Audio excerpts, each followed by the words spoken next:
Olá, time Gavi.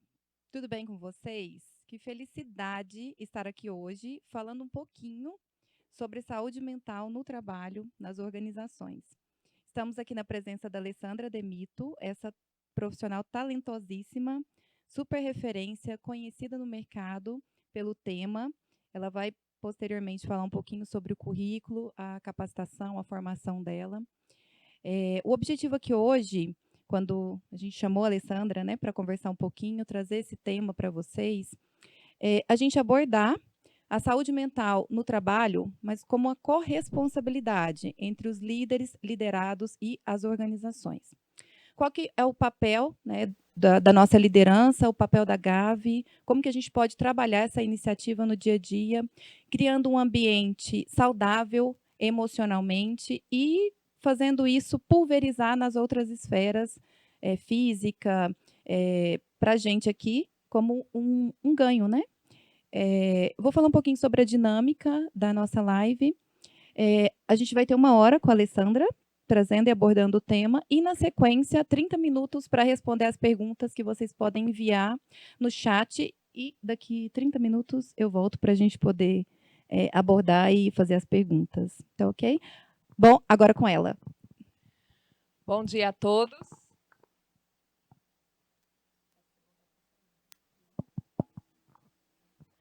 Bom dia a todos, tudo bem? Prazer estar aqui com vocês. Muito obrigada, Ludmila, pela apresentação, pelo convite, pela oportunidade da gente poder hoje estar aqui falando sobre esse tema. Setembro é um mês em que existe essa campanha de prevenção ao suicídio. E a maioria dos casos de suicídio ocorrem porque nós temos pessoas que sofrem de transtornos mentais que não foram tratados devidamente ou que foram não identificados. Então, quando a gente pode ter um espaço, né, e estamos aí com esse convite da organização para tratar desse tema, eu acho que a gente sai na frente, porque nós estamos colocando na agenda a questão da saúde mental. E toda empresa tem que pensar saúde, porque empresas são feitas de pessoas e a gente precisa realmente cuidar desse aspecto que é essencial à vida. Só para a gente começar a nossa introdução sobre o Setembro Amarelo, eu andei aqui pela Gavi e percebi que vocês entraram mesmo, né, no clima da nossa live, muita gente veio de amarelo. Por que amarelo? Em 1994, um jovem de 17 anos chamado Mike Im, ele infelizmente tirou a própria vida. E era um jovem talentoso, tinha reformado um Mustang 68 e pintou ele todo de amarelo. E a família, muito triste no seu velório, decidiu colocar num cesto várias fitas amarelas com uma mensagem e foi entregando para as pessoas no velório. A mensagem dizia: se precisar, peça ajuda. Então, acho que é interessante essa história, porque teve um porquê dessa cor, né? Uma família que, de repente, tomou uma perspectiva diferente do que poderia, às vezes, ter sido feito, e fica esse alerta. Então, até hoje, usa-se essa cor, pensando aí a partir dessa situação. Eu vou me apresentar um pouquinho, os meus slides já estão aí com vocês. Eu sou Alessandra Demito, sou doutora em psicologia, fiz o meu doutorado em psicologia organizacional e do trabalho com foco no estudo da relação saúde mental e trabalho, então vamos falar bastante disso hoje. Como a Ludmila trouxe, a gente tem aí uma questão de corresponsabilidade. Então, o que vocês podem esperar da nossa live? Vamos falar qual que é a parte que te cabe, como é que você pode, no dia a dia, colocar a saúde mental na sua agenda, mas também para os líderes e para a empresa de uma maneira geral, que ações que podem aí evoluir os ambientes de trabalho.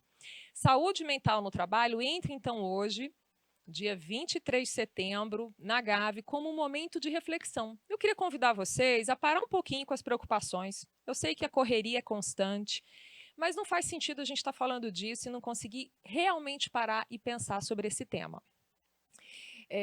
Uma coisa que eu acho que é importante. Estou tentando passar aqui. Só um minutinho, pessoal. Isso. O anterior, por favor. Eu trouxe aqui uma imagem de algo que faz a minha saúde mental ficar em dia, que são meus filhos, né? Então tá aí o Vitor e a Isabela. Sou apaixonada pelo tema de liderança, desenvolvimento humano, saúde mental e organizacional, e eu acho que é bem desafiador. A gente tem hoje dados da OMS, um relatório que foi divulgado agora, em junho de 2022, que 30% dos trabalhadores sofrem de transtorno mental. Ou seja, é um dado alarmante, né? Mais ou menos no Brasil, a cada 3 pessoas, uma vai sofrer de burnout. Então, a gente vai falar um pouquinho desses dados também durante a nossa live, mas principalmente tentando também trazer estratégias para você não fazer parte dessa estatística. Então, vamos falar de relação saúde mental e trabalho. Eu acho que a gente precisa entender. Todo dia a gente está aí trabalhando, se dedicando aos desafios e como é que isso impacta na nossa saúde mental. Vamos também entender qual que é o papel da liderança. Olha, tornar-se líder é um grande desafio. A gente não fala só da liderança do gestor, mas da liderança da nossa vida. Como às vezes pai e mãe, a gente exerce esse papel de líder. E também vamos falar de liderança como atitude. Primeira pergunta que eu quero compartilhar com vocês, que é também uma reflexão, é como é que você cuida da sua saúde mental. Vocês receberam, né, um link para responder essa questão, que estratégias que você usa no seu dia a dia para cuidar da saúde mental. E foi interessante que eu recebi algumas respostas que eu quero compartilhar aqui com vocês. Claro, sem identificação, né, que esse não é o objetivo. Então, algumas pessoas colocaram escutar boas músicas. Eu me identifiquei muito com quem respondeu isso. Gente, acho que a música tem para a minha vida um significado muito grande. E já foi comprovado que o som, a música, ela realmente altera o nosso funcionamento cerebral. Então, por que não usar e abusar disso? Eu costumo brincar que eu tenho playlist para tudo. Eu tenho uma playlist que chama Love Songs, as músicas que marcaram o nosso tempo. Essa eu uso quando eu briguei com o Léo, meu marido há 20 anos. Então, precisa de estratégia, né, gente? Então, cada um pode usar alguma coisa a seu favor. A minha estratégia funciona muito para mim, pode não funcionar para outra pessoa. Então, aqui responderam: boa alimentação, ter boas conversas, anotar os sentimentos, exercício físico, jogar videogame, por que não?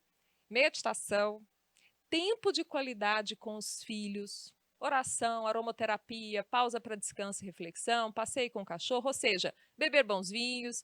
Eu acho que cada um tem que ter estratégia para dar conta da sua angústia. Gente, a angústia faz parte da vida. A única forma da gente acabar com ela é acabar com a gente, que é muitas vezes o que a pessoa que pensa em suicídio acaba fazendo.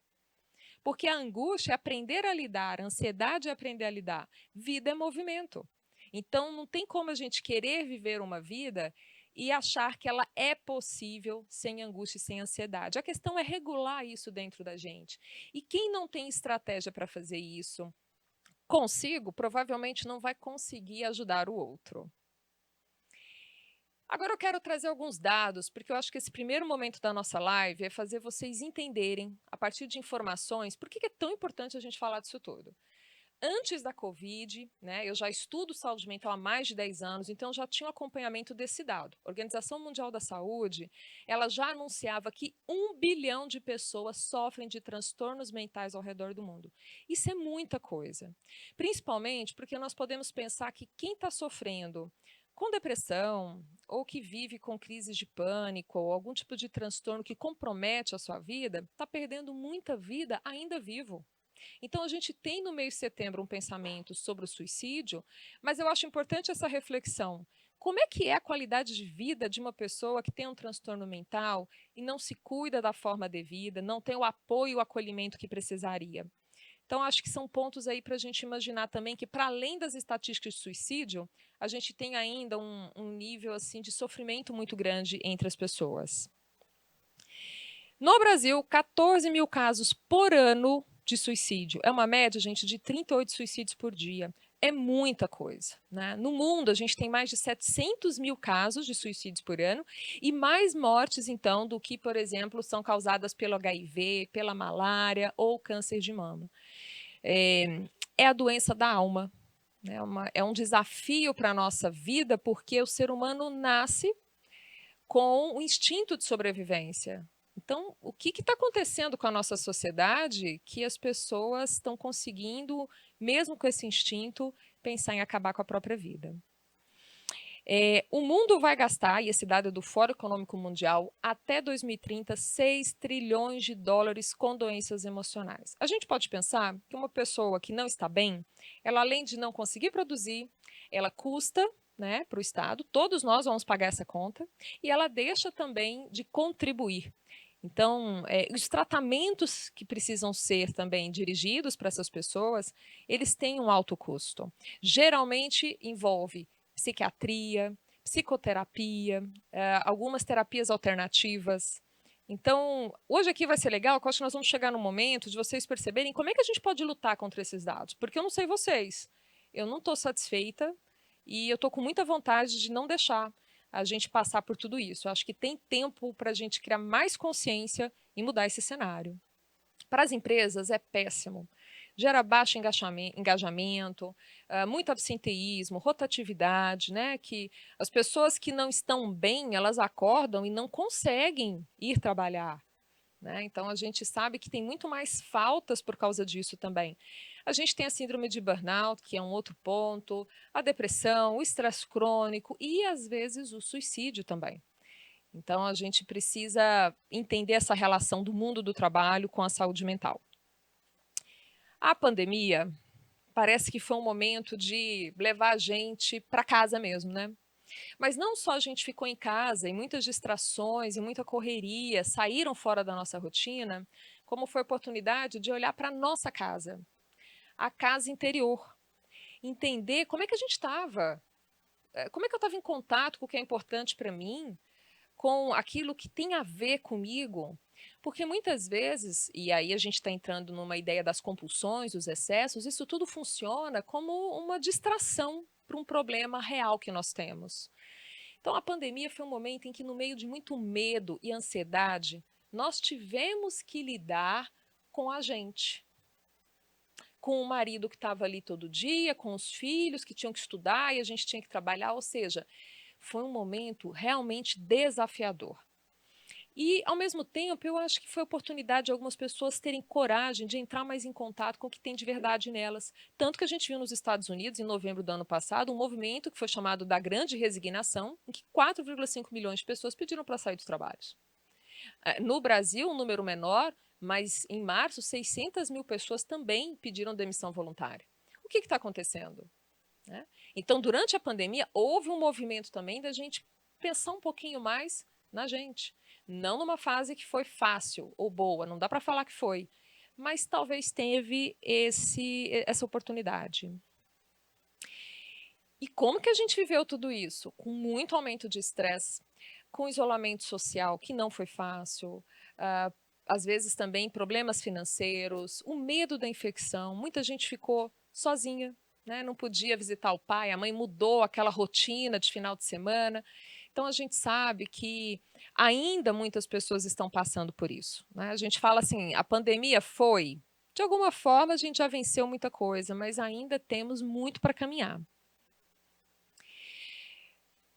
Falar em viver lutos, a gente pode separar em dois pontos. Eu acho que existem os lutos concretos, e eu acho que eu estou falando aqui para um número de pessoas que talvez alguns de vocês tenham vivido essa perda mesmo de um ente querido, de um familiar, né? O que foi muito doloroso. Eu atendi famílias enlutadas.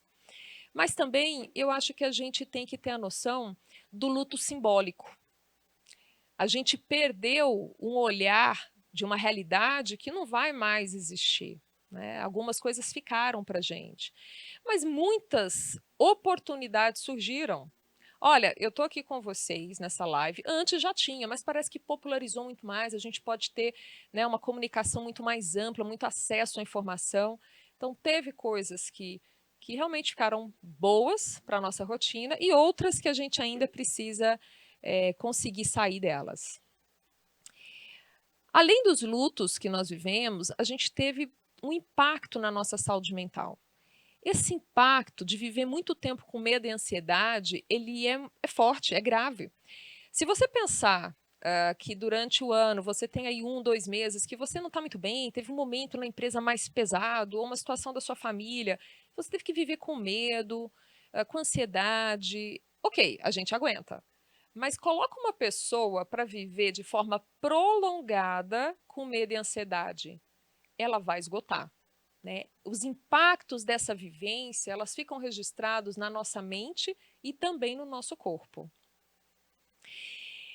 Tem outros dados ainda desse relatório que eu acho que chamam a atenção, né? E eu já coloquei aqui 30% dos trabalhadores com transtorno mental, sendo que nos casos graves a gente tem uma média de 4 dias perdidos por ano e nos casos graves 200 dias perdidos por ano. Além disso, ainda em janeiro desse ano, a Organização Mundial da Saúde incluiu o síndrome de burnout como uma doença ocupacional na classificação internacional de doenças. Ou seja, será que quando eu estou trabalhando com muito estresse, isso é ruim?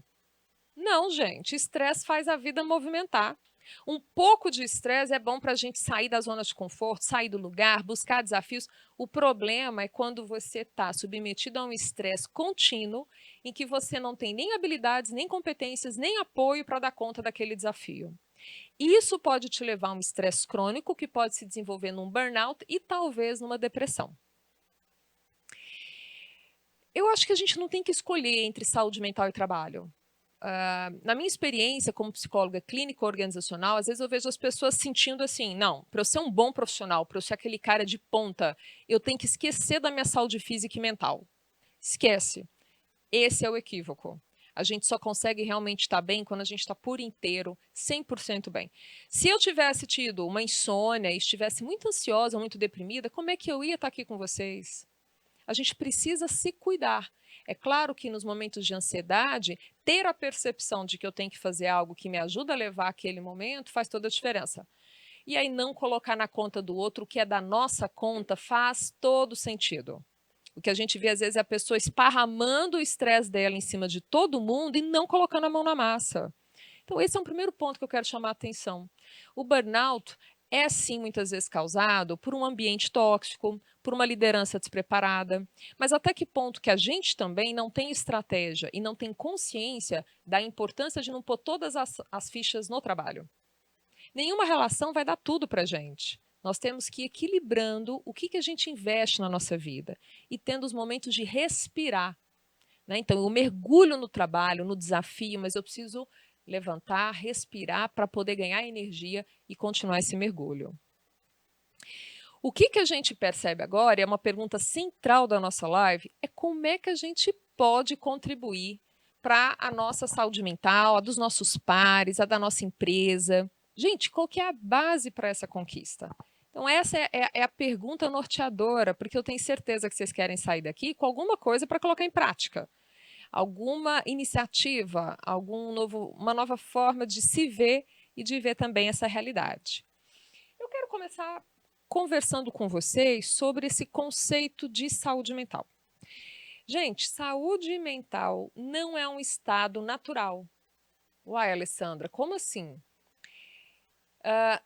A saúde mental é uma conquista diária e intencional de cada um de nós. A saúde física é também um estado natural nosso? Não. A gente luta, né? Vai para a academia, se alimenta bem, dorme bem, então a gente coloca na agenda atividades para conquistar saúde física. A mesma coisa acontece com saúde mental. O problema é que a gente ainda não enxerga assim. A gente tem uma ilusão que alguém vai chegar e dar saúde mental para a gente. Pelo contrário, às vezes vão tirar. A gente tem que estar muito preparado para lutar por ela. E vai tirar, às vezes, sem perceber. Então, a saúde mental é aquilo que você precisa diariamente. Quando você vai fazer a agenda da semana, pensar aonde que eu vou ganhar saúde mental nessa semana. E aí, cada um vai ter o seu modelo. Tem gente que gosta de terapia, tem gente que faz meditação, mindfulness, tem pessoas que gostam de conversar com alguns amigos queridos que fazem bem também para a sua saúde mental. Mas se você não descobrir isso, corre o risco de você realmente não conquistar a saúde. Para o Christophe Dejour, que é um grande teórico dessa área de saúde mental e trabalho, ele define que saúde mental é o potencial nosso de realização. É a capacidade de pôr nossas virtudes, nossa potencialidade em ação. Então, pensa agora comigo, como é que você está?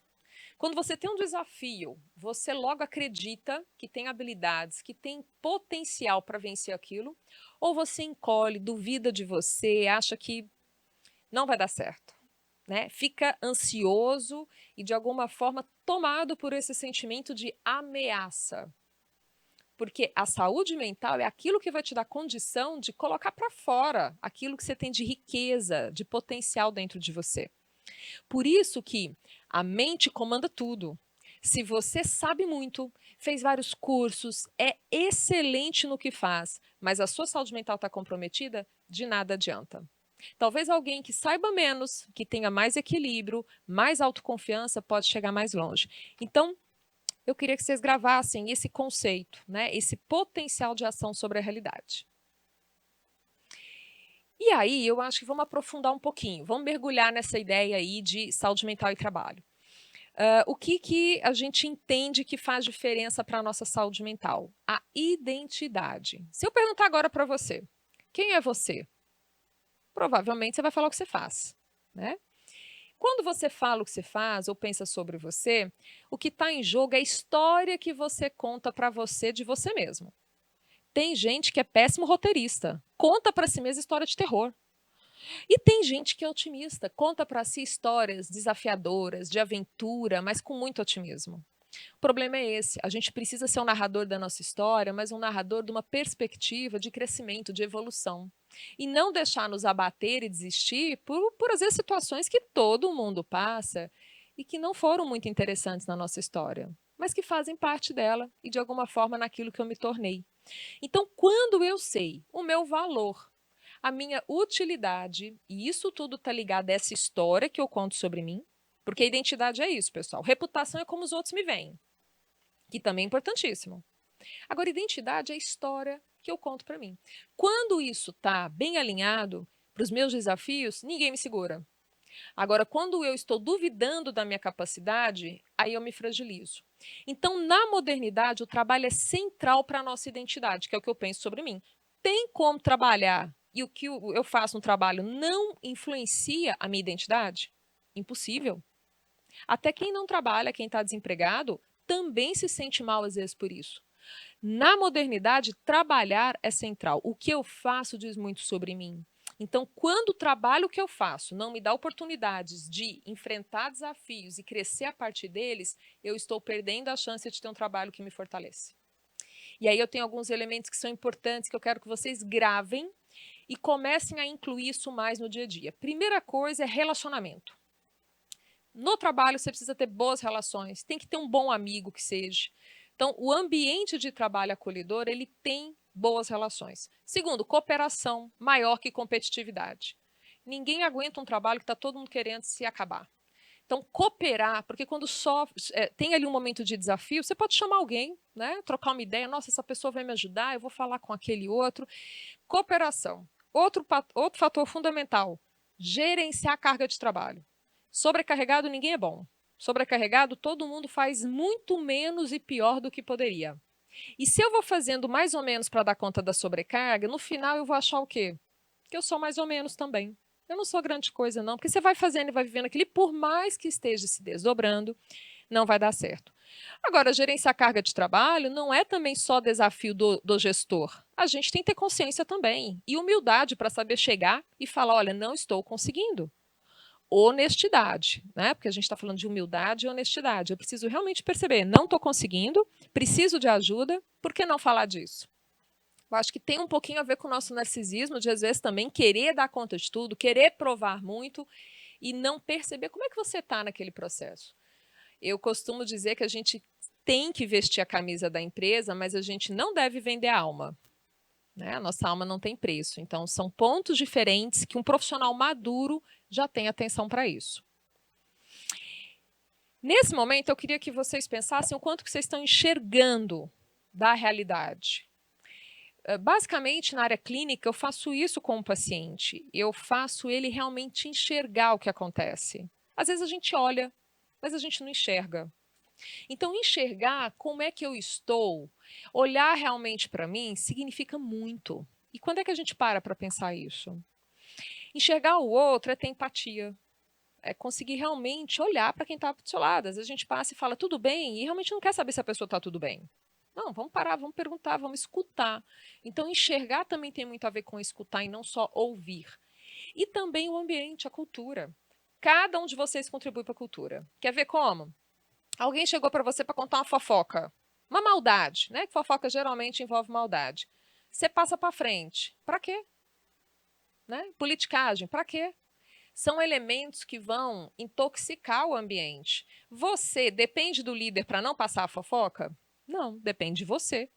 Então, tem muita coisa que a gente percebe quando estuda saúde mental e trabalho, dessa criação dos ambientes, que não é só política da empresa, não é só perfil de gestor, é como cada um tem atitude para fazer nutrir nesse ambiente o melhor possível. Né? E aí eu falo de nutrição mesmo, saber o momento em que você deve parar e evoluir em algum aspecto do que está acontecendo. Agora, se você começa a sentir queda na concentração e na memória, isolamento, plano para evitar contato, vai ter uma reunião, você fica já assim, nossa, sofrendo. Não queria nem ter que encontrar ninguém. E todo dia falta energia, você acorda mal, parece que não descansou. Gente, precisa de ajuda. Se você tinha uma dor de garganta que não passa um dia, não passa dois, não passa semana, você vai procurar um médico, não vai? Por que a pessoa que não está bem, então esses 4 pontos que eu estou apresentando aqui são indícios de que você precisa de ajuda, por que você vai ficar aguentando sozinho? Porque às vezes a dor de garganta não melhora se você não for tomar medicação. E esses sintomas também não melhoram se você não buscar ajuda. Então, eu acho que esse é o olhar de enxergar como é que a gente está.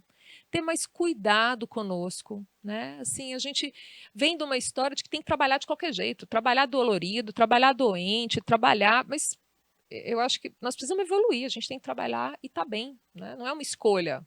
Eu acho que, de novo, é algo que a gente precisa conciliar e não escolher uma coisa ou outra. Tem um aspecto aqui de uma classificação que eu quero ressaltar com vocês, porque a gente fala de estresse, fala de burnout, fala de depressão, e vocês devem estar pensando, gente, mas qual que é a diferença de uma coisa para outra? O estresse, como eu disse, é uma reação fisiológica, automática do nosso corpo. Sempre que você achar que tem um desafio, uma situação que você está ameaçado, o seu corpo vai liberar ali um tanto de adrenalina. Mas a adrenalina é bom, te coloca para reagir. O cortisol, que é quando você fica no estresse crônico, que aquilo não passa, começa a te inflamar. É ele que vai ser negativo e responsável, por exemplo, você desenvolver um burnout ou uma depressão. E como é que a gente faz para o estresse ele ser positivo? Aí é papel de pais, educadores e líderes a entender o que você dá de atividade para a pessoa na medida daquele desafio que ela é capaz. Ou o que você dá que está muito longe do que ela é capaz, e isso vai só deixá-la angustiada. Então, esse é o desafio da gente fazer do estresse algo que coloca a gente para frente e não paralisa e adoece.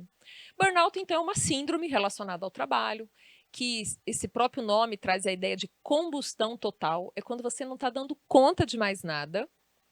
E o burnout, então, ele pode, se a gente não perceber o que está acontecendo, levar ao esgotamento e também à depressão. Inclusive, é muito difícil, né, o diagnóstico, a diferença entre o burnout e a depressão. O que a gente entende é que o burnout ele vai estar ligado ao trabalho, mas ele já pode estar com sintomas parecidos com a depressão. E a depressão é uma doença psiquiátrica crônica. O que significa crônica? Tem que cuidar para o resto da vida. Então, Alessandra, eu tive um episódio depressivo. Cuidei, melhorei. Não preciso se preocupar mais? Não precisa. É como uma pessoa que tem diabetes, ela vai cuidar para o resto da vida. Se você teve um caso de depressão, você precisa estar cuidando para o resto da sua vida. Em especial a depressão mais melancólica. Então, são olhares que a gente tem que ter para a nossa rotina, o que a gente vem sentindo, e atenção. Por quê, gente? Depressão não cuida em 3 meses, não sara em 6 meses. No mínimo 2 anos para você conseguir superar um quadro depressivo. Com medicamento e também atendimento psicoterapêutico. Então, assim, e pode ser que você não consiga, né? Tem casos de uma dificuldade enorme de ajuste de medicamento e de evolução em psicoterapia. Então, qual que é o melhor? É usar o nosso dia a dia, as nossas estratégias para cuidar e conquistar a saúde mental e evitar ao máximo, né, esses quadros. O que eu queria trazer para vocês? A gente tem uma ideia que quem sofre de saúde mental é fraca, uma pessoa fraca. E eu queria desmistificar isso aqui com vocês. Essa pessoa que vocês estão vendo aqui, ela é fraca? É uma pessoa fraca, será? Não me parece, né? O padre Fábio de Mello, uma pessoa com muita fé, uma pessoa forte, inteligente, mas ele passou por um quadro depressivo. E olha que fala forte a dele. Aprendi muito com o que vivi. Tristeza não é doença, mas quando se estende no tempo, pode ser. É preciso estar atento à duração dela em nós. Há muita ignorância no trato com pessoas depressivas. É como escutar que é frescura, exagero, falta do que fazer. Às vezes até falta de Deus. Né? Eu já ouvi falar disso. Então, eu quero aqui vou mostrar mais duas pessoas assim que têm essa postura muito forte em alguns aspectos da vida, mas que também passou aí por algum problema. Essa mulher, ela é forte ou ela é fraca? Eu imagino que seja uma pessoa de muita competência, que mostrou sempre muito resultado, mas também ela passou por uma situação que foi o pânico. Eu estava numa ótima posição na minha carreira e sempre me achei muito positiva. Então pensava, por que estou me sentindo assim? Me senti desamparada. Seu mundo parece menor e você não consegue respirar. Eu realmente tive o desejo de só pular de um prédio e nunca mais ter que me preocupar com esse sentimento. Percebem como é forte? Né? Eu estou passando isso aqui para vocês terem um pouquinho da noção que qualquer pessoa pode chegar a vivenciar algo assim e precisar de ajuda. E será que é alguém também que pode ter passado por algum transtorno mental? O príncipe Harry, ele teve também burnout. E a fala dele foi uma sensação de ter esgotado tudo o que se tem, todo o combustível, até o último vapor do motor. Então, eu estava uma vez dando um treinamento e falando sobre essa questão, e um participante falou, o príncipe Harry, ele deve ter ficado assim porque ele se preocupa, é ansioso porque nunca vai ser rei, né? Não sei, né? Foi aí uma fala na hora até que eu achei bem engraçada, mas todos nós temos uma vida que tem coisas ali que a gente tem que lidar com frustrações, inclusive um príncipe. O que a gente pode, então, resgatar aqui essa questão da corresponsabilidade? Porque todos esses personagens, esses famosos que eu trouxe para vocês agora, eles tiveram que pôr a mão na massa e enfrentar esse quadro psicológico. A corresponsabilidade tem a ver com o que eu tenho de conhecimento sobre mim para lutar pela minha saúde e também as lideranças e o ambiente de trabalho, como é que elas podem influenciar esse aspecto. Vamos lá, primeira coisa que a gente tem que pensar é o que é da minha conta. Pensa agora aqui comigo. O que você está fazendo? O que é da sua conta que você faz diariamente para cuidar de você? Eu acho que tem alguns pontos que são centrais. Por exemplo,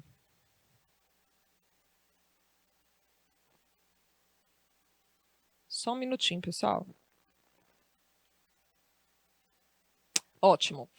Autoconhecimento a gente tem falado muito disso, né? Na pandemia se falou muito, mas o autoconhecimento é algo para a vida. Não é um projeto assim, nossa, eu vou fazer 1 ano de terapia, pronto, tem meu autoconhecimento, ok, tá fechado. Não funciona assim. Eu preciso ter mais consciência da minha relação, né, com o trabalho. Inteligência emocional também é algo que a gente fala bastante, mas às vezes não coloca na nossa agenda. E por fim, maturidade profissional. Porque a gente precisa ter honestidade para lidar com a nova realidade que surge para todos nós. Eu quero falar primeiro do autoconhecimento. Vamos lá, vem comigo nesse momento e cada um pensa. Tá claro para você quais são suas forças? Quais são as suas fraquezas, aqueles pontos que você precisa melhorar? Tá claro para você o que faz seu dia ficar melhor? O que tira você do sério? Tá claro também aquilo que pode te envenenar? Olha, às vezes as pessoas elas oferecem um veneninho para a gente não precisa tomar. Você pode falar não, obrigado e continuar bem no seu dia. E o que nutre você? Então, são elementos que se você não soube responder agora, eu estava aqui te perguntando, se você não sabe responder, como é que você vai exigir que o outro saiba mais que você? Você que está na sua pele, na sua mente, há tantos anos, como é que a gente vai colocar isso na conta de outra pessoa? Um outro aspecto importante é essa relação que eu expliquei para vocês. Não abram mão de ter no trabalho um lugar para ganhar identidade, fortalecer essa identidade e ter saúde mental. A identidade é a nossa armadura psicológica. Lembra nas ideias mesmo dos castelos medievais que tinha aquela armadura de ferro na porta, né, daquele castelo? A ideia é essa, é que a gente tem a identidade como essa armadura psicológica. Quando ela começa a fragilizar, a quebrar, e eu começo a duvidar de mim, é o início de uma descompensação psicológica. Eu fico muito vulnerável. E aí as coisas da vida que vão me frustrando, me desapontando, elas acabam comigo. Então o trabalho, gente, é um momento de você se testar na realidade. Toda vez que aparece um desafio, é a chance de você falar, vamos lá, vamos ver se eu sou boa nisso aqui mesmo. E você vai tentar. Às vezes a gente sai aprovado, às vezes a gente sai reprovado, mas se tem chance de recuperação, é muito bom. E como é que é essa chance de recuperação de um erro, de um fracasso que você teve? É parceria da liderança, é cooperação dos colegas, é a vontade, o desejo de ser cada vez melhor. Então, nós precisamos ter isso de uma forma contínua, e não a ilusão de que no trabalho, esse teste da realidade vai ser sempre um lugar de reprovação. Inteligência emocional, a gente fala, mas se eu perguntar assim, me fala o que você acha que é inteligência emocional? Como é que você trabalha isso em você? Às vezes não sabe falar. Então, eu trouxe 6 elementos que vocês vão gravar, e vocês não vão mais esquecer. Esses 6 elementos são a base da inteligência emocional. Primeiro, a autoconsciência. Então, eu estou aqui conversando com vocês, é um momento de prazer, também é um momento de desafio, né? Todo mundo me assistindo, vendo como está, então eu tenho que ter autoconsciência. Como é que eu estou sentindo? Como é que isso que está acontecendo chega, me emociona? A gente não é um ser lógico, racional somente, nós somos seres emocionais. Primeiro, as emoções nos afetam, nos invadem, e aí eu tenho que ter autocontrole, porque quem é invadido pela emoção e sai esparramando em todo mundo, com certeza não vai fazer bem. Então, sentir raiva, como é que eu vou canalizar essa raiva para algo que seja construtivo? Porque dependendo da maneira que eu jogo isso no ambiente, eu estou destruindo esse ambiente e me destruindo junto, né? Que aí a gente vê a autossabotagem, os boicotes que nós fazemos na nossa vida. A empatia.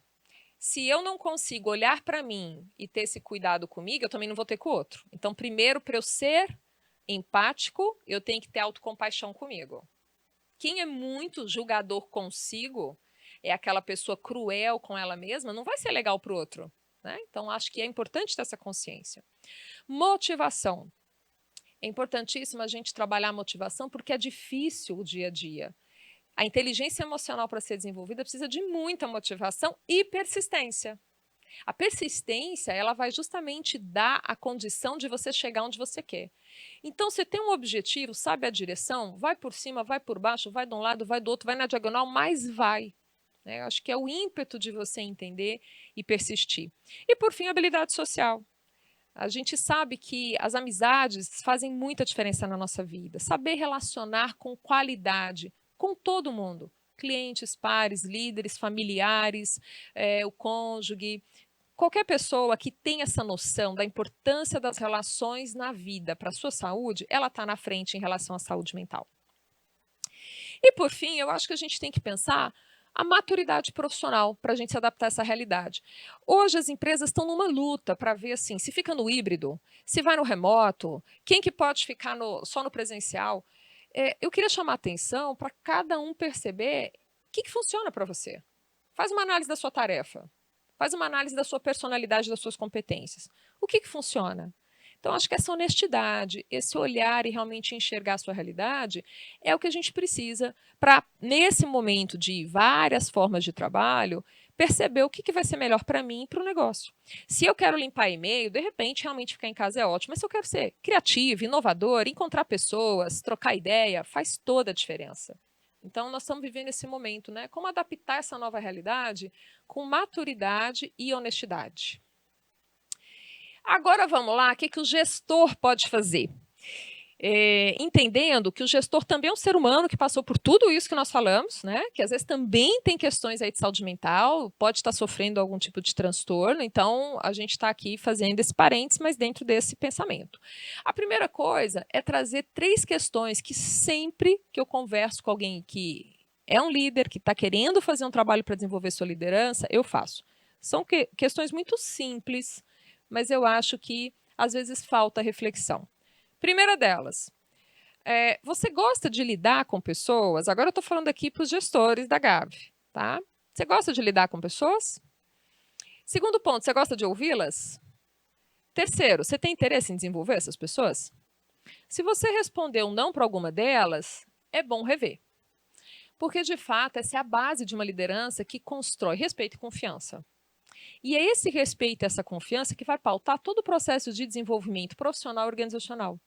Então, são 3 pontos que, se você percebeu, nossa, eu tenho que ter mais consciência disso para colocar no meu dia a dia, para aplicar, vai fazer toda a diferença. Além dessas perguntas, eu também levo os gestores a pensarem sobre suas principais funções. A primeira delas é direcionar a ação para as pessoas. Então, o gestor é alguém que está direcionando o que a gente tem que fazer, porque ele tem ali o macro, a estratégia do negócio e tem que direcionar. Mas não é direcionar e sair correndo. É direcionar e garantir a execução. E o garantir a execução é dar feedback, fazer o follow-up, delegar da forma corretamente, comunicar de forma assertiva, preocupar mesmo com o desenvolvimento, né, daquela pessoa. Por isso que o interesse genuíno pelo desenvolvimento está aqui também. Terceiro ponto, monitorar o ambiente de trabalho. O gestor precisa sim entender como é que está o clima. Está muito ruim, as pessoas estão se sentindo bem, estão se sentindo mal, é responsabilidade do gestor. Por fim, tem que dar exemplo de manter-se saudável. Se você chega no trabalho como gestor e você está com uma cara assim de muito cansaço, não está conseguindo estar bem, estoura com todo mundo, explode com um, grita com o outro, é extremamente autoritário, não escuta ninguém, isso vai dar um péssimo exemplo e criar um ambiente muito negativo. Então, o trabalho da liderança, gente, é o maior desafio da humanidade. Você se desenvolver já é desafiador. Desenvolver o outro é muito mais. Então, essas perguntas que eu trouxe para vocês, que são essenciais para a liderança, do gestor e para você. Agora, falando para todo mundo. Você gosta de lidar com você? Aí nós estamos falando de autoliderança. Você se escuta no que você sente, no que você pensa? Você tem interesse em se desenvolver? Então, são perguntas que um gestor precisa ter na sua centralidade, mas qualquer pessoa que queira ser líder da sua vida também precisa trabalhar. E aí eu queria ressaltar ainda que o papel do gestor implica ter conversas difíceis. E essas conversas elas precisam acontecer com muito respeito, mas não dá para fugir delas. Um colaborador que está tendo um problema de comportamento ou atitude, ou uma falha de desempenho, conversa. Muitas vezes a gente foge, né, dessas conversas e se impacta no ambiente. Um outro tripé importante da liderança, entender que ele tem que ter competência de liderança, ferramenta para trabalhar isso no dia a dia. Então, eu tenho que ter conhecimento de como é que eu faço um feedback, eu tenho que ter ferramenta para isso. E, por fim, ligar as pessoas ao propósito do negócio, cuidar desse ambiente. Então, olha, liderança é um projeto para a vida. E quem acha que está acabado mesmo. Está acabado para o mercado, está acabado para a empresa. Quando a gente fala de ego, nós estamos falando, então, daquilo que um gestor que está focado no seu próprio ego está fadado ao fracasso. De tudo que a gente veio construindo aqui, não só o gestor, qualquer um, né? Se eu estou na empresa, eu sou um colaborador e eu estou aqui focada no meu ego, eu quero fazer meu trabalho do outro que se dane. Eu não tenho espírito de equipe, eu não vou cooperar com o outro. Se o outro está caindo do meu lado, eu não estou vendo, eu não tenho empatia. Então, a gente entende que essa questão do ego, de olhar só para si, ela pode se tornar exagerada, impactar negativamente em todo o cenário organizacional. A liderança ela precisa construir segurança psicológica. A gente tem falado muito disso. Segurança psicológica tem a ver com mostrar vulnerabilidade. A pessoa que está centrada no ego não pode mostrar que alguma coisa deu errado, que não sabe alguma coisa. E essa é a mentira, a ilusão, que uma empresa que está centrada nela não vai trazer bons resultados. Ainda mais nesse mundo interdependente, interconectado, globalizado, que a gente tem que ser muito rápido, tem que ser muito hábil na nossa adaptabilidade. Então, quando a gente fala desse ponto, você precisa de um gestor que deixa as pessoas entenderem que ele também tem sua vulnerabilidade e lida com isso. Vamos pensar aqui na Gavi. Se você percebeu que está numa situação que precisa falar. Não sei sobre isso. Poderia me ensinar? Fiz algo que deu errado. Preciso de ajuda.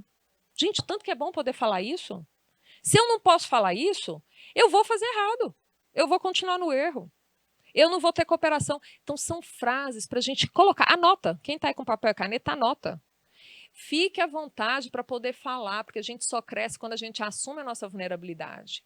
Não falei? Quem acha que está acabado, está acabado? Então, a gente tem que assumir que tem coisa que a gente não consegue ainda e buscar ajuda. Aquela pessoa que tem dificuldade disso, ela vai demorar muito a evoluir. E quando você tem um líder focado no ego, que não consegue trazer isso para o ambiente, aí os prejuízos para a empresa são enormes. Às vezes o dono da empresa pode não ver isso claramente, mas com o tempo a conta vai chegar.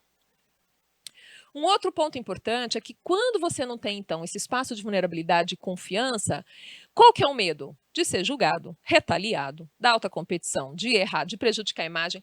Todo mundo gasta tempo gerenciando impressão e fazendo politicagem e não evoluindo no trabalho. Então, quando a gente está falando de saúde mental, a gente está falando de resultado, a gente está falando de inovação, a gente está falando de crescimento. Isso é saúde. Então, os ambientes precisam trazer, e você só tem isso, gente, com liderança humilde, corajosa para mostrar a própria vulnerabilidade. Esse é o desafio. As empresas hoje, às vezes, estão abrindo mão e perdendo talentos para manter líderes ruins, que não entendem isso. Não dá mais para ficar assim, né? Isso vai ser desvantagem competitiva. E aí tem um outro ponto que eu acho interessante a gente falar, e que é um resumo aqui para vocês também, que eu acho que vale a pena aí, quem pode printar a tela, tirar uma foto. Ambiente sem inovação e sem aprendizagem é isso aqui. Você não quer mostrar ignorante, você não pergunta. Você não quer mostrar incompetente, você não admite erro ou fraqueza. Se você não quer parecer intrusivo, não ofereça ideias. Se você não quer parecer alguém negativo, não critique o status quo. Olha que beleza, gente, para um ambiente péssimo. Um ambiente de morte, um ambiente que nada acontece, está tudo parado. É aquele gestor que às vezes vai no WhatsApp, dá uma ideia e todo mundo responde joinha, de cima e embaixo. Não é possível que ninguém pensou alguma coisa para complementar, ou para contrapor, ou para evoluir aquela ideia. Então, um time de alto desempenho é um time que tem essa base de confiança e vulnerabilidade, a gente tem que lutar por ela. Essencialmente, isso está relacionado a líderes maduros, emocionalmente, e que tenham essa sabedoria. A gente está caminhando aqui já para o final da nossa live, mas tem alguns pontos ainda que eu quero resumir com vocês. Primeira coisa, tem fatores de proteção que eu quero aqui deixar para que você inclua na sua rotina. Primeiro é a presteza. Ser prestativo é bom para você e para o outro. Como é bom poder ajudar. Ser cordial, gentil, reconhecer, não vamos esperar só o gestor reconhecer. Você viu hoje um colega que fez uma coisa legal, vai lá e fala para o seu colega. Eu acho que a gente, na nossa educação, não aprende o quanto é importante o reforço positivo. Eu mesma, como mãe aí de um adolescente, entro no quarto, a toalha do Vitor estiver jogada na cama, eu vou falar, Vitor, essa toalha na cama. Mas se eu entro no quarto e está tudo arrumado, será que eu vou falar? Parabéns, seu quarto hoje está impecável. Então, a gente acaba sendo criado olhando para a falta. E isso causa na gente uma dificuldade de olhar para o que é o bom do outro e falar. E é essencial para essa estrutura de identidade. Eu preciso saber qual é certo, alguma coisa que eu faço bem. E eu vou estar mais preparado para receber os feedbacks corretivos na medida em que há esse equilíbrio. Um outro ponto importante é a cooperação. Gente, empresa que coopera internamente compete fora. É forte competidora de mercado. Quem compete internamente é fraca na competição de mercado. É isso que a gente tem que entender. Cooperação interna gera competitividade externa. Boas relações. E, principalmente, o cuidado com você e com quem está do seu lado. Cuidado, gente, é amor. Quem tem cuidado na empresa, com ele, com os processos da empresa. Não é só o cuidado também de estar bem física e psicologicamente, mas cuidar para que as coisas na empresa aconteçam conforme sua política, seus processos, a harmonia com os colegas, as estratégias do negócio, os valores da organização. Esse cuidado, esse amor, essa atenção vai fazer muita diferença. O que a gente vai eliminar? Partindo de hoje aqui, pelo menos um tanto, hein? Um percentual significativo. Comunicação violenta, desrespeito. Aquela pessoa que fala assim, não, é meu jeitão, eu sou assim meio grosso mesmo. Não, gente, tem prazer em ser grosso. Pode parar com isso. Falta de educação. A gente tem que ter atenção, tem que ser educado, tem que ser gentil, tem que saber relacionar. Discriminação, alta competição, sobrecarga, politicagem, fofoca. Está muito na nossa mão virar essa chave. É do ser humano isso tudo? Claro que é. A gente às vezes escorrega. Não estou falando que vocês não vão fazer nada disso, mas vamos tentar escorregar menos. Acho que isso faz diferença, ter essa consciência. Então, toda empresa tem que ser uma empresa de saúde. Não tem como abrir mão de falar de saúde. Eu estou muito feliz de estar aqui hoje, podendo conversar com vocês, e eu acho louvável a iniciativa da Gavi, da Ludmila, de pensar, trazer isso para a agenda. E eu sei que vocês vão ter outras atividades aí depois desse momento, porque é o que vai fazer a diferença para o negócio. E eu queria deixar para vocês aqui uma reflexão do quanto que a gente tem que ter flexibilidade na nossa vida. Excesso de rigidez gera doença para pessoas e empresas. Eu vejo isso também no consultório. Aquela pessoa rígida que não vê outra maneira de lidar com os problemas da vida, ela adoece. A empresa também tem que rever muitas vezes processos, fluxogramas. A organização do trabalho ela é importantíssima, mas ela não é algo morto, ela é algo vivo. A realidade vai mostrando ali situações que de vez em quando tem que chamar as pessoas que fazem o trabalho e falar, gente, desse modelo aqui está funcionando, não está? Vamos lá, vamos evoluir isso aqui? É muito importante esse espaço de debate. Vida é movimento. Se a gente quiser aquela coisa assim de ninguém me incomoda, nada me estressa, isso é morte, gente. Isso é inércia, isso é apatia. A vida é aprendizado, é movimento, é se reinventar, é deixar de procrastinar. Então, o Freud, Freud foi o pai da psicanálise, e quando ele fala do ser humano, ele fala dessas duas forças. A gente tem pulsão de vida e pulsão de morte. Nós nascemos com as duas, porque um dia a gente, de fato, chega na morte. Mas enquanto estamos na vida, a gente tem que eliminar ao máximo a procrastinação, a apatia, a inércia, a repetição, ser sempre daquele jeito. O que é pulsão de vida?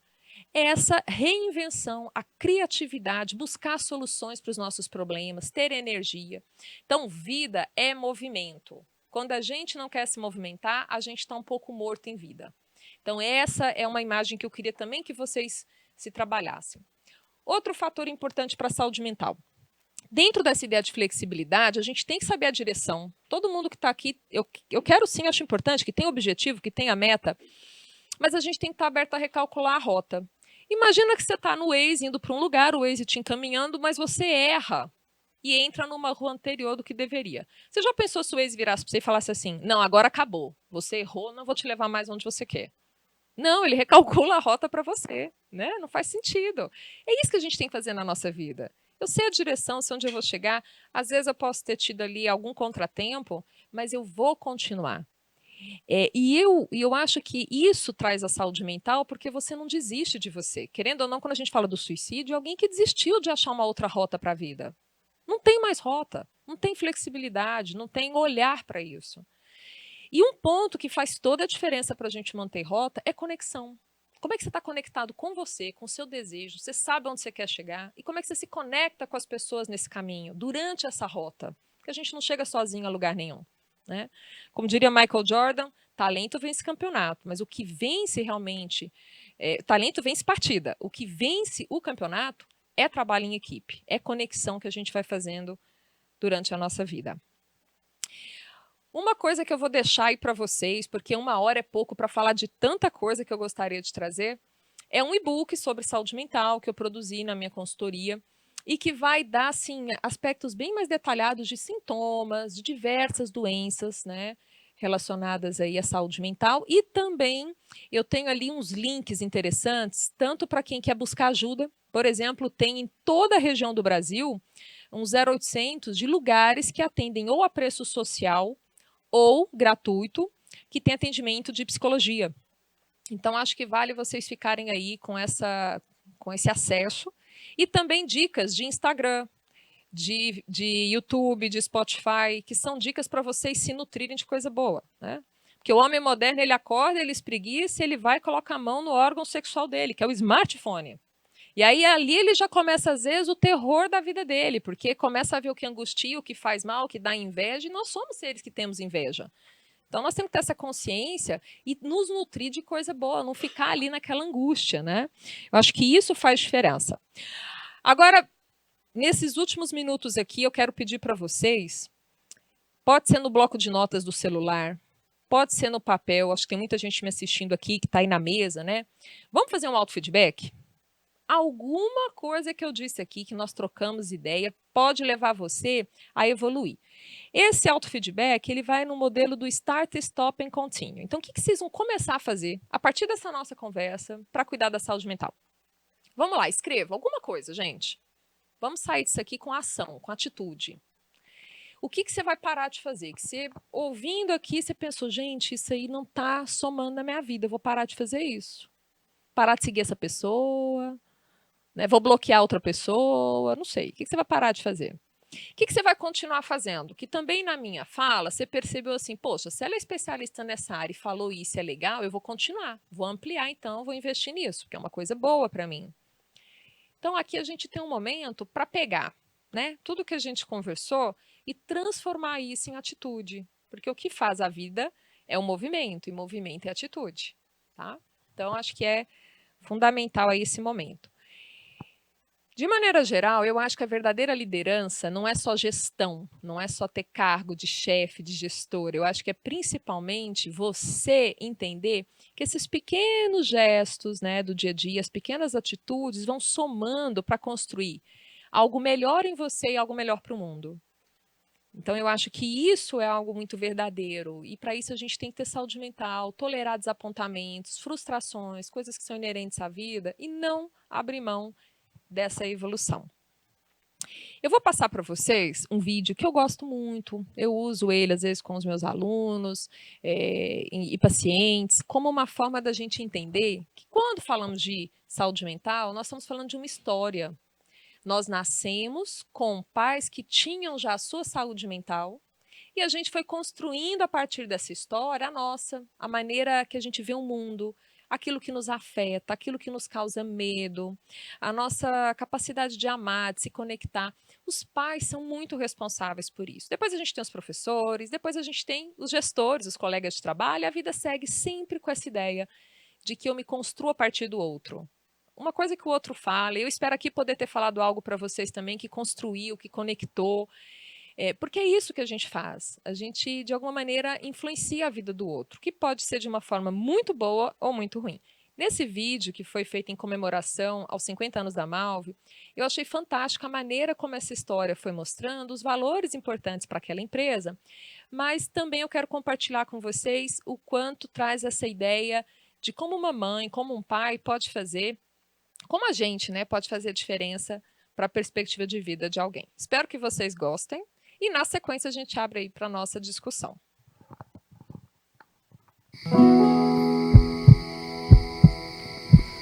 Tá tudo bem? Mais ou menos. O que houve? Professor, ele disse que as pessoas têm uma média de 2 bilhões e meio de batimentos cardíacos na vida. E? Cada batida que eu sinto é um a menos que eu tenho.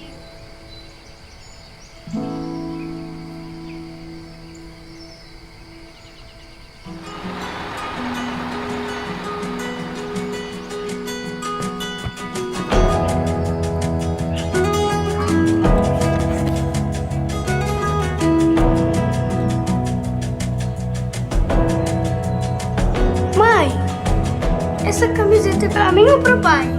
Pra você. No matter what they say, the future's in your hand. I'll keep my head up, I'll keep my head up. Never look down, I'll keep my head strong. Next time you show yourself around.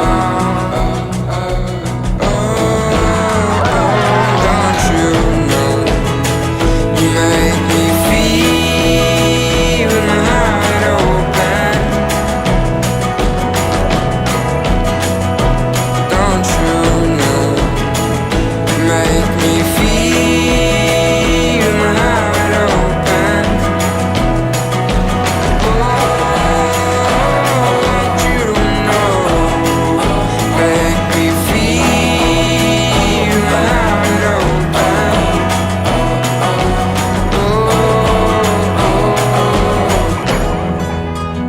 heart open.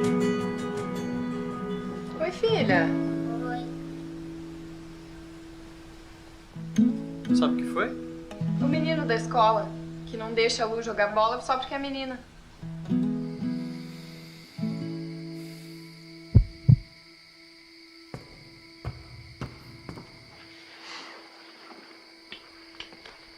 E aí, filha? Oi, pai. Todas as vezes que você viver algo de especial, todas as vezes que você fizer algo de bom para alguém, você vai escrever nessa camiseta. E quando você crescer, você vai entender que não importa quantas batidas seu coração vai dar, mas por quais motivos ele vai bater.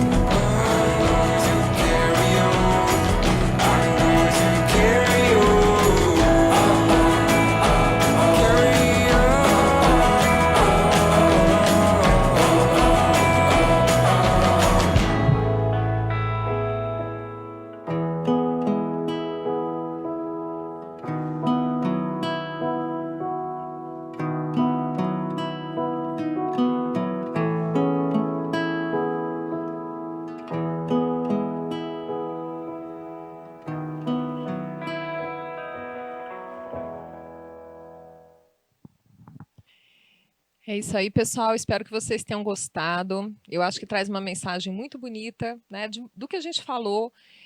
Na nossa história, a gente foi construindo aquilo que, de alguma maneira, hoje é uma lente para a nossa vida. Muitas pessoas nos ajudaram. E como é que está a sua lente? Né? Uma lente que favorece o bem-estar, favorece você ter esse autocuidado também com as pessoas que estão perto de você, ou é uma lente que está precisando aí trocar, né? Fazer uma nova lente para ter uma vida melhor?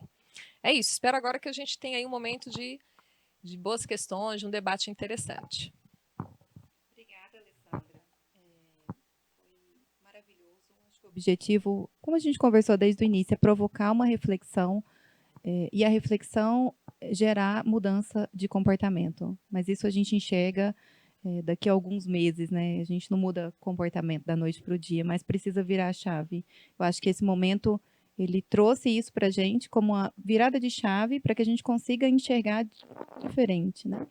E eu gostaria aqui já de trazer como reforço positivo, abrir com os elogios, né? Nós tivemos, eu vou ler alguns aqui antes da gente partir para as perguntas.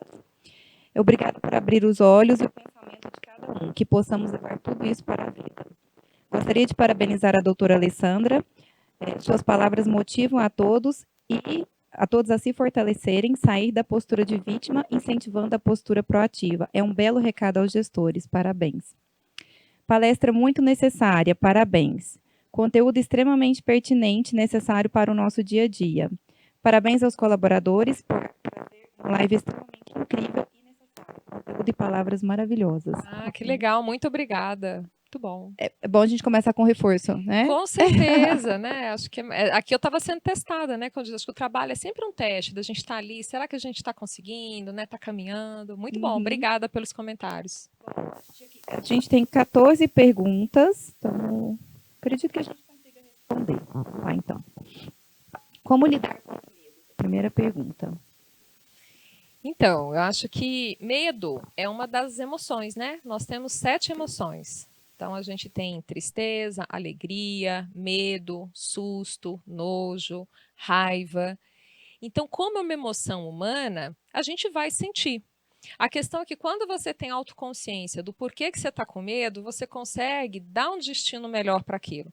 Nós somos seres que vivemos num ambiente hoje muito diferente do que era, por exemplo, há muitos anos atrás, e às vezes a gente se ameaça de coisas que não precisava estar se sentindo ameaçado. Então, entender se esse medo, ele de fato representa uma ameaça, já ajuda. Esse é um ponto. Segundo ponto, o que eu vou fazer com esse medo? Né?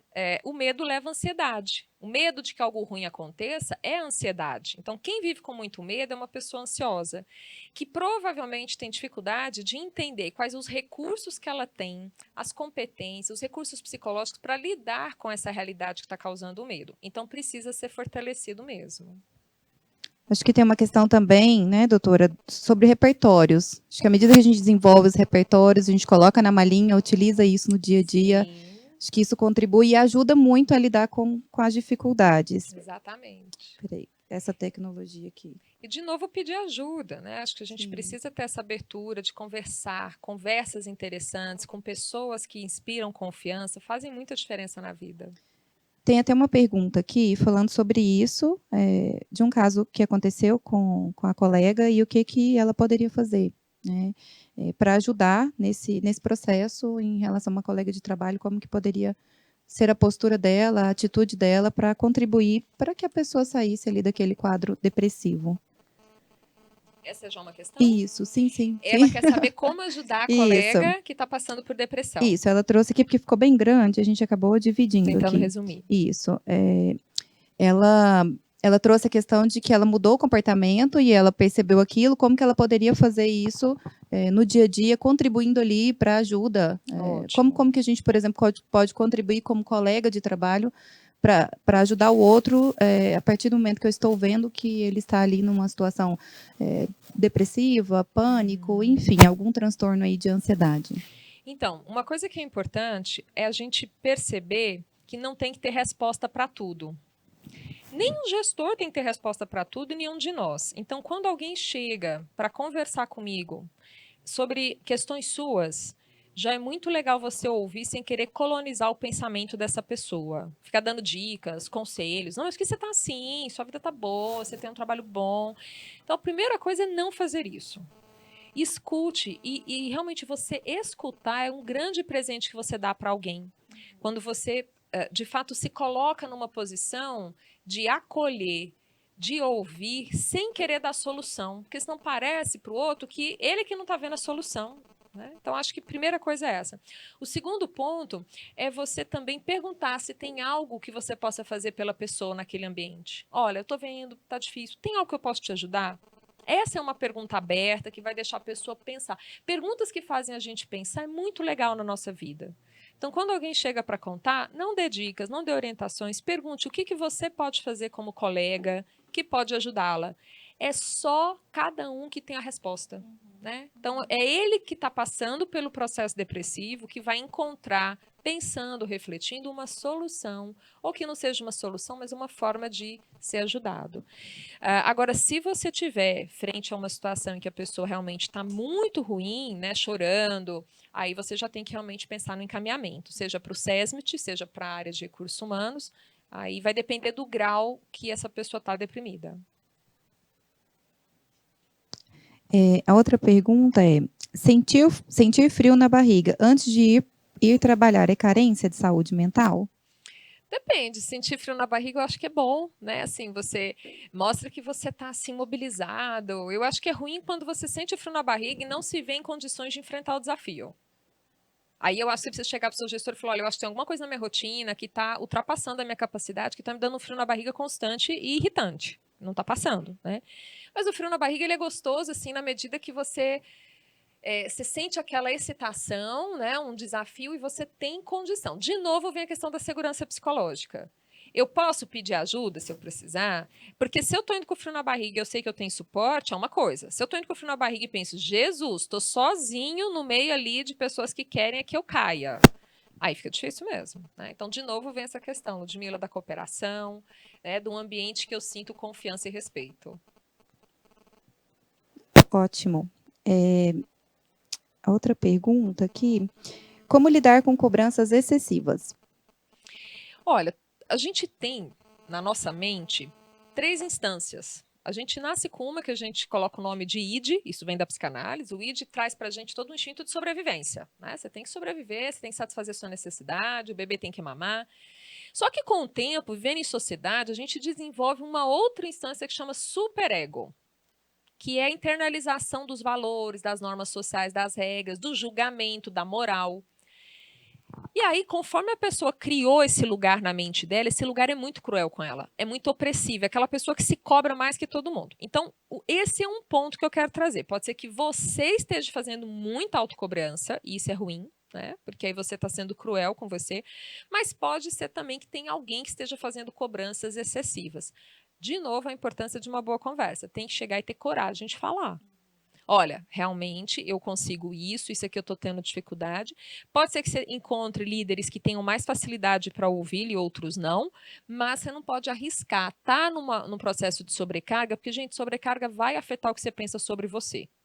A chance de no final você achar que você é muito ruim e começar a ter identidade fragilizada é grande. Por outro lado, cuidado, porque também existem pessoas que não querem contribuir nunca. Né? Então, assim, acho que tem que ter uma honestidade. Eu estou realmente sendo muito cobrado, ou eu estou sendo cobrado por algo que eu consigo e não estou me organizando e tendo competência para fazer. Então, tem um lado que eu acho que a gente tem que olhar. Tem sobrecarga, tem cobrança indevida. Pelo outro lado, eu estou realmente sendo honesto com a minha melhor entrega, eu estou conseguindo fazer e ter recurso para isso. Né? Pede ajuda se não conseguir. Acho que entra um ponto também que você trouxe, a questão das conversas genuínas, conversas difíceis, elas geram combinados. Uma vez que combinado é cumprir, né? E sempre restabelecer os limites. Ou havíamos falado sobre isso, vamos retomar o que conversamos inicialmente, porque aí você entra com a ferramenta de gestão para que você organize a sua rotina, o dia a dia, você organize os seus projetos, as suas entregas e consiga fazer com excelência e dosar, equilibrar dentro do que você consegue entregar. Eu acho que esse ponto é fundamental. Eu gosto muito assim, e o combinado?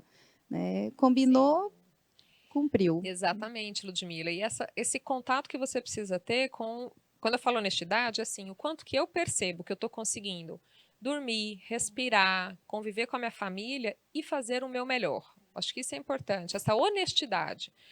Porque tem gente que eu já vi também, assim, fica às vezes no celular demais, rede social, toda hora pega a gente se não tomar cuidado. Deixa de fazer um trabalho, mas eu estou muito sobrecarregado. Não. Tem que eliminar, às vezes, por exemplo, o uso do celular no momento que não deveria. Por outro lado, às vezes, a pessoa está mesmo, ela está tentando de tudo, não está nem conseguindo ir ao banheiro direito e não está tendo resultado de qualidade. Então, acho que honestidade é importante, né? E essa conversa que a Ludmila trouxe, verdadeira, sentar com o gestor, combinar como é que vai ser.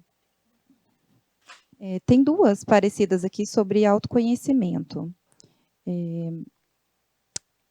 O que uma pessoa pode fazer para se autoconhecer? Existe um padrão, uma receita? E a outra,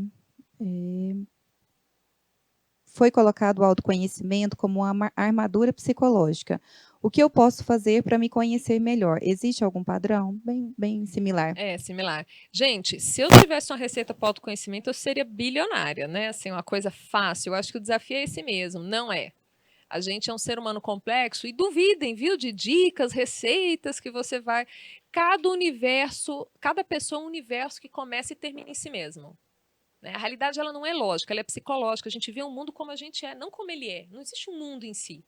Então, o autoconhecimento depende dessa pessoa realmente se dedicar a um processo diário, permanente, para toda a vida, de investigar.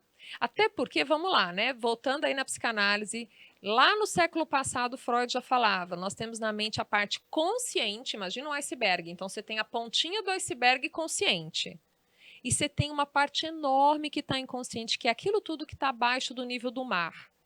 E é a maior parte da nossa mente. Ali estão alguns desejos, fantasias, frustrações, coisas que a gente não conseguiu lidar. Então, o autoconhecimento exige que você faça essa escavação. E ela não vai ser fácil nem rápida. O problema é que as pessoas querem, né, numa época de muito fast, de muito atalho, achar alguma coisa assim. Só que a gente não funciona assim. Alessandra, mas eu preciso escavar esse negócio, deixa lá quieto. Seria ótimo se não influenciasse o nosso comportamento, se não impactasse, consumisse nossa energia. Seria muito bom. Mas, infelizmente, não é o que acontece. Quando a gente não trabalha o autoconhecimento, Ludmila, e eu não conheço essa parte minha mais inconsciente, né, mais recalcada, mais reprimida, ela fica ali pulsando. Ela fica, às vezes, fazendo eu comportar de uma forma, ou seja, muito repetitiva, ou muito destrutiva. E eu falo, gente, mas por que eu sempre escolho o mesmo tipo de cara, o cara que me faz sofrer? Tem um motivo, né? E não é consciente muitas vezes. Você vai ficar ali tentando fazer uma lista, pensar, mas não é por aí. E a gente precisa da ajuda de alguém para escavar, porque a nossa mente ela tem defesas para não fazer a gente entrar em contato, às vezes, com o que faz sofrer. Então, a terapia tem que ser toda semana? Tem, porque senão, numa que você foi lá, conversou, já montaram as defesas na mente, na próxima você já perdeu o que você fez. Então, assim, autoconhecimento é algo que a gente está despertando. E eu penso que no futuro um vai virar para o outro e falar assim, mas você não tem um psicólogo? Gente, como é que a humanidade chegou aqui? Você não tinha uma psicóloga ou alguém para você conversar, para você entender um pouco mais de você? Eu acredito que vai ser por aí. Legal, acho que tem um ponto aí, Alessandra, sobre a tomada de consciência também. Muitas vezes a pessoa fala, eu quero mudar, eu quero ter o autoconhecimento, mas ele ainda não tem a consciência da importância para o dia a dia e não tem... O discurso é um, mas o comportamento é outro. Então, acho que esse é um ponto que ele vem com a necessidade do dia a dia. E quanto mais a gente falar, quanto mais a gente trazer esse tema sobre o papel e a responsabilidade, autorresponsabilidade, né, de cada um na criação de um ambiente saudável, porque eu falo, a gente leva daqui para casa e traz da casa para o trabalho. Não tem como a gente olhar um indivíduo isolado, não existe isso. Olha, eu vou entrar e fica de fora aqui os meus problemas, mas como eu lido com isso, isso parte do princípio que eu tomei consciência em algum momento e eu fui buscar esse desenvolvimento através de uma terapia, através de ferramentas, através de feedbacks no dia a dia. Eu acho que esse é um ponto que a gente tem dificuldade em pedir um feedback sincero para o outro, porque às vezes a gente não quer ouvir o que o outro tem para dizer, porque vai lidar com as dificuldades que eu tenho, vai acessar uma área que eu guardei, uma caixinha que eu não quero trazer para o dia a dia. E isso, em resumo, vira uma bola, né, de neve que acaba refletindo na atividade no dia a dia. Eu acho também, Ludmila, que teve uma questão que ela colocou, que eu acho que eu não abordei, que é do autoconhecimento como armadura psicológica. Na verdade, não é o autoconhecimento, é a identidade. A identidade é o que eu penso sobre mim. Lembra que eu falei aquela história que eu conto sobre mim? E aí, se você tem um olhar, pega agora e vai fazendo essa história sua. Como é que você contaria a sua história para alguém? É uma história de uma pessoa que tem recursos, que nasceu realmente para crescer, para aprender, para vencer, ou é alguém que nasceu para não conseguir? Então, essa história é importante, ela é a nossa identidade. A gente tem que voltar lá e rever. E com autocompaixão. Porque eu, Alessandra, que vim de uma família X, com uma genética assim, com recursos financeiros de uma forma, preciso me comparar comigo, não com outra pessoa. Esse é um ponto importante. Uma outra pergunta sobre líder. Como um líder pode motivar sua equipe atrás do exercício da pressão e da cobrança, sem passar do limite para que isso seja prejudicial ao liderado? É possível? Então, eu acredito que a comunicação é o mais importante, de fato, é o que geralmente atrapalha os resultados da liderança. Então, comunicar, perguntar, o líder ele precisa ir sentindo, né? Acompanhar semanalmente. Se eu passo uma atividade e eu vou cobrar só naquele momento em que ficou de entregar, eu não perguntei antes se a pessoa tem os recursos para fazer aquilo, se ela está precisando de algum tipo de ajuda, eu não acompanhei. Lembra que eu falei? Direcionação, garantir execução. Então, eu só direciono, mas eu não acompanho. Aí fica, geralmente, esse sentimento na equipe. Ele cobra muito, mas eu não sei se realmente tem o suporte, a parceria para a gente chegar. Porque no acompanhamento, o que acontece? A oportunidade das conversas. De repente, eu vou falar, nossa, Ludmila, isso aqui que eu tenho que entregar semana que vem, eu estou com dificuldade nisso, nisso, nisso. Aí você me ajuda, me conecta com alguém. Fala com outra pessoa que já fez, que pode te ajudar. Então, estabelecer essa parceria seria, assim, a palavra-chave. Parceria entre liderança e liderado. Ok. Como evitar conflitos entre equipes de setores diferentes, agindo de forma empática, garantindo a boa convivência ou evitando sobrecarga de trabalho e estresse?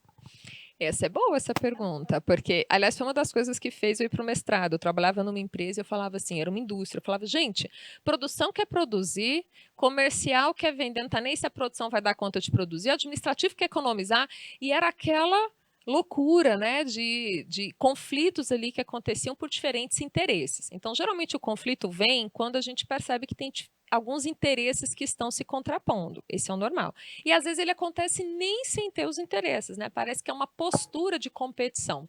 Acho que entra no que nós falamos aqui. Daquela frase, quando a gente coopera internamente, entende o todo que a gente faz parte, a gente é um forte competidor no mercado. Mas quando nós temos uma cultura ou uma posição que eu adoto de competir com a outra área, aí eu estou simplesmente dando um tiro no pé. Então, o porquê que eu tenho esse conflito com essa outra área, aí eu acho que pode-se levar isso para o gestor conversar com o gestor da outra área e propor algumas atividades de integração. Parece uma coisa simples, mas algo que funciona muitas vezes, na minha experiência, é chamar as pessoas para tomar um lanche, para bater um papo, para conversar, para assistir um filme juntas. Quer dizer, até dançar. Teve uma vez que eu coloquei todo mundo para fazer uma atividade que tinha dança, e de repente você está olhando para alguém do seu lado que você tinha uma birra, que você achava a pessoa chata, e de repente você vê ela ali se soltando e fala, gente, mas olha, parece que a pessoa está bacana, não é igual eu estava pensando. Então, acho que conhecer melhor, integrar, são saídas interessantes para diminuir o conflito. Quais métodos ou conhecimento as pessoas devem adquirir para perder o medo de errar e de fracassar? Então, lembra que eu falei aqui do nosso superego na nossa mente, que é essa instância que pode estar sempre nos julgando, né? Então, a gente chegou aqui nesse mundo, ele já estava aí, a gente foi aprendendo como é que é viver em sociedade, o que é que pode, o que é que não pode. E aí, esse superego, ele fica ali te julgando. Então, muitas vezes, dentro da gente, o medo vem porque você acha que tem, né, esse cão bravo dentro de você. Você não pode errar, você não pode, senão você não vai ser bom, porque tem a ilusão de que existiria a chance de alguém na face da Terra ser tudo. Né? Então, acho que primeiro é abrir mão dessa ilusão do controle, do ser completo. A gente não é completo, a gente vai estar sempre em obras, se construindo. Então, quando a gente erra, faz parte da nossa natureza humana de imperfeição. E quando eu não aceito isso, é uma resistência, uma alienação que eu tenho de que existe alguém que nunca erra ou que dá conta. Então, aceitar isso com uma forma assim, mais humilde e diminuir essa autocobrança interna, Porque quando a gente erra, às vezes o outro nem importou tanto, mas a gente está se acabando. A gente está se consumindo e tirando a chance do aprendizado. Hoje, na atualidade, errar rápido e aprender rápido são coisas que a gente fala na empresa. Errar nós vamos. Quem não inova, quem não corre atrás, não faz diferente, vai errar. E aí? Então, acho que é interessante essa pergunta, dela tentar entender por que ela não pode errar, né? Por que ela se sente menos se ela errar e trabalhar isso, e de preferência conversar com o gestor sobre isso, para que ela possa ir evoluindo e sentindo menos pavor e paralisação com o erro. Acho que essa pergunta lembra muito aquela frase, né? A capacidade de aprender, desaprender e reaprender rapidamente. Exatamente. Acho que tem um ponto aqui, a questão do autoflagelo, né, que a gente acaba praticando ali com a questão do medo. A gente se tornar mais generoso com a gente, com o próximo. Eu não estou dizendo que a partir de agora todo mundo pode errar à vontade, pode errar causando vários prejuízos. Não é isso. É a gente delimitar o que pode e o que não pode, mas sem a gestão do apontar o dedo para o erro, para o medo, porque quando isso acontece, a pessoa fica ali no receio. Eu vou ou não vou? Né? Posso ou não posso ir? Isso gera insegurança. E a insegurança, ela resvala na questão da segurança do ambiente psicológico. E isso, como a gente, né, como você falou aqui, acaba trazendo várias consequências. Então, acho que essa questão da gestão do erro, do medo, do apontar, do não contribuir, de não delimitar e de não entender que o erro faz parte de um processo de aprendizagem, é algo que a gente precisa trabalhar isso mais, porque isso acaba gerando um clima favorável, né, e delimitar ali a questão do que até aqui, e quanto mais processo, mais organização tiver, eu acho que menos a gente abre o leque, né? Mais a gente afunila e molda o modelo de trabalho da empresa. E tem uma coisa que é importante, assim, não existe uma realidade, por exemplo, por mais que a gente tenha bons processos e eles precisam existir, às vezes acontece um imprevisto. A realidade nos surpreende, aquilo que eu aprendi que tinha que ser feito deu errado. Então, assim, o erro aconteceu, o que eu preciso? Ter formas de solucionar. O mais importante é ter um mínimo de autonomia, movimento, parceria para você tentar solucionar. Porque na medida também que você conseguiu solucionar o erro, você sai fortalecido. Nossa, olha só, eu consegui lidar com aquele cliente difícil. Então, acho que muito assim, ver o erro como uma oportunidade de criar soluções criativas para resolver os problemas e crescer. Muito bom. No caso de um líder que tem uma relação interpessoal ruim, onde a equipe já tentou comunicar isso a ele, mas não houve mudanças, o que devemos fazer? Podemos buscar ajuda no líder imediatamente acima? Essa eu vou responder. Sim, né? Eu acho que o ponto da confiança, de jogar abertamente, de trabalhar construindo relações saudáveis. Uma questão é o quanto o outro está aberto a ouvir e o quanto a equipe também leva isso de forma clara e objetiva para o líder. Eu acho que a gente precisa segregar aí para a gente entender e ter as ações.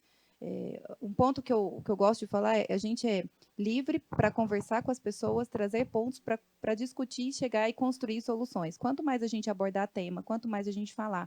Eu falei, estamos trazendo aqui como uma oportunidade de melhoria para o gestor, e às vezes ele não está enxergando, vamos procurar ajuda do líder superior, vamos procurar ajuda do RH, para que a gente possa ajudar esse líder a desenvolver, a conseguir enxergar até essa autopercepção, a tomada da consciência, né, que a gente estava falando agora há pouco, e caminhar para o desenvolvimento dele. Acho que eu acho que é interessante, assim, Ludmila, perceber que a pessoa que se relaciona mal com a equipe se relaciona mal em muitos lugares da vida. Então, assim, se relaciona mal com ele, essa pessoa ela precisa realmente se ajudar. Né? É muito ruim. E um ponto que faz diferença é o líder entender que naquele papel dele, ele de fato precisa ter inteligência emocional. Gente, a gente tinha que ter um critério que fosse mundial. Não dá para um líder não ter inteligência emocional. O gestor tem que pôr a mão ali na massa, entender de gestão das suas emoções. Eu acho que nós vamos chegar nesse momento. E quem não tiver a gestão, que não estiver se preocupada em evoluir em termos da sua inteligência emocional, não vai mais ter oportunidade, porque de fato faz muito mal para a equipe. Com certeza, é o self-liderança, né? É a autogestão. Como que eu vou gerir o outro se eu não consigo gerir a minha rotina, a minha agenda, as minhas emoções? E assim, a gente tem essa oportunidade de trabalhar. Tem mais uma, na verdade, mais duas. Como fazer quando o seu chefe demonstra muito medo e não quer ir atrás de novos desafios? Essa é interessante, né? Porque pode acontecer do gestor realmente ele também ter medo de arriscar. E eu acho que a equipe pode cada vez mais tentar mostrar para esse líder envolvimento. A liderança, durante muito tempo, acreditou-se que o líder era um super-homem que tinha que saber tudo e ter resposta para tudo. E hoje a gente desconstrói isso. O líder é alguém que faz boas perguntas para a equipe, que faz essa equipe pensar. Então, acho que quanto mais, né, a equipe conseguir também envolver-se nas questões com a liderança, buscar metodologias de conversa, de brainstorming, de discussão, essa relação vai sendo fortalecida. Se for uma característica de personalidade da liderança, ele vai ter que trabalhar. Né? Então, a equipe também não vai ter toda a potência, tem coisas que a gente é impotente. Há de se tentar isso, mas pode ser que o líder ainda assim precise de um apoio individual. Tem uma pergunta, acredito que seja a última aqui. Na sua opinião, aqui no caso é na opinião da Alessandra? Sim. Na sua opinião, todas as empresas deveriam ter plano de saúde? Pois é muito complicado buscar esse atendimento no SUS. Olha, o que existe hoje, né? Um plano que é não só nacional, mas a OMS ela tem um plano maior de até 2030 os países que estão ligados à OMS terem um investimento maior em saúde mental.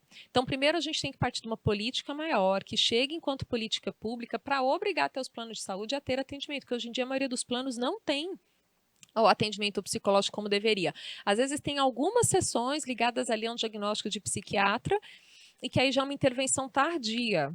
Então, nós precisamos primeiro entender que a saúde mental tem que estar aí como política pública. Dentro do e-book que eu disponibilizei para vocês, a gente precisa também acessar as universidades, os institutos que têm um trabalho mais social. Inclusive, eu mesmo faço parte de um grupo de estudo em psicanálise em Goiânia que tem uma área de atendimento social com valores melhores e, às vezes, até dependendo do caso, gratuito.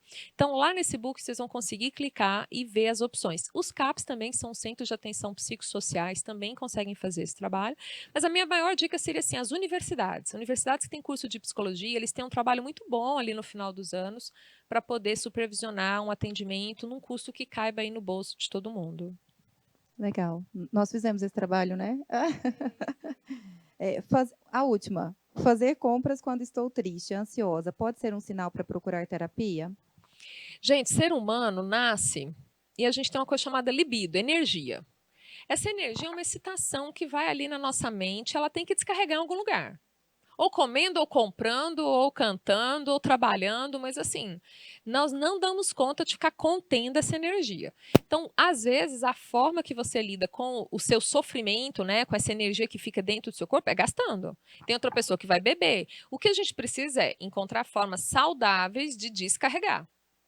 Né? Porque tem formas que não são saudáveis, não são socialmente aceitas e vão atrapalhar os meus objetivos de vida. Agora, se a gente não cria essa consciência de que maneira mais saudável que eu consigo obter prazer, descarregar a energia, a atenção, a minha excitação, eu estou dando um tiro no pé. Então, eu posso comprar, é prazeroso? Gente, às vezes, né, sair ali do shopping com a sacola é muito bom, você está feliz, que bom que você pode comprar, mas isso não se sustenta, porque a gente tem um vazio que é constitutivo. A gratificação é sempre parcial. Primeira coisa, entender, não tem gratificação total. Né? No momento que você não sente nenhum tipo de desconforto ou falta, a gente se constitui a partir disso e tem que lidar. Eu estou feliz, mas nunca vai ser totalmente. Relacionamento, você encontrou alguém que você acha a melhor coisa do mundo, passou um tempo, também já não é tudo. Né? Ninguém é tudo para alguém. Comprou um carro novo, nossa, agora eu não preciso mais ficar preocupado com o carro o resto da vida. Não, vai ficar. Montou um home theater fantástico na sua casa, com tudo de bom. De repente você deitou, olhou, mas está faltando tapete. Então, é natural do ser humano ver essas faltas. É claro que a gente tem que valorizar as conquistas, mas não achar que existe um lugar de gratificação plena. Isso é irreal para o ser humano. Acho questão também do prazer momentâneo, que é, né, como a satisfação, e o excesso. Né? Então, todo o excesso ali acaba gerando é uma falta de algo, né? E acaba acarretando depois problemas futuros. Acho questão do equilíbrio, né? Sempre pensar no todo. Acho que as perguntas acabaram, né? Deixa eu só conferir isso mesmo. Bom, pessoal, quero agradecer a presença da Alessandra. Foi fantástico.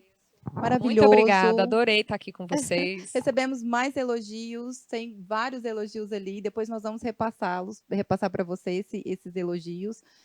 Agradecer por abordar o tema de forma tão leve, né, mas ao mesmo tempo trazendo a gente para patamares e em posições de reflexão mesmo, para que a gente saia daqui fazendo diferente e mantendo a constância, né, do fazer diferente.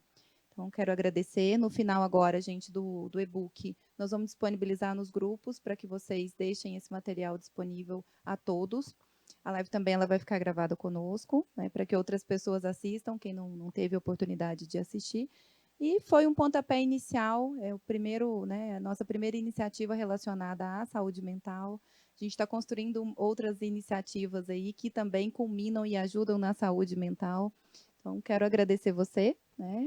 Muito obrigada, eu que agradeço, Ludmila. Foi um prazer mesmo estar aqui com vocês e espero que muita coisa aí vá para a prática. Com certeza. E agradecer a todos vocês que participaram, que estão do outro lado da telinha, interagindo com a gente, mandando pergunta, elogiando. Eu não consegui acompanhar aqui o WhatsApp o tempo todo, porque desconcerta, mas depois eu vou responder. E obrigada a todos que participaram e interagiram.